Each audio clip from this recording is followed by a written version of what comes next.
I'm coming to pillar number 3 now. We're coming back to Ephesians chapter 5. Ephesians chapter 5 verse 26. This one is righteousness. Righteousness is a pillar in the family.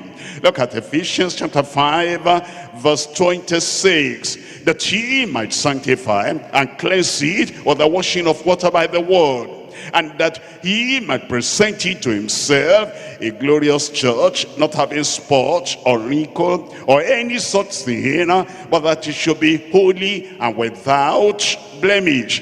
And you know, he's talking about husbands, love your wife even as Christ also loved the church. And he goes on to say, husbands, love your wives. This is what Christ did for the church. You understand that the wife ought to be righteous, the husband ought to be righteous. In fact, we are told in Revelation chapter 19 verses 7 and 8. Revelation chapter 19 verses 7 and 8. Let us be glad and rejoice and give honor to him, for the marriage of the Lamb is come, and his wife has made herself ready. That's talking about the church. And it says, husbands, love your wives even as Christ also loved the church. He's made herself ready, and to her was granted that she should be arrayed in fine linen, clean and white, for the fine linen is the righteousness of the saints. And there must be righteousness in the family.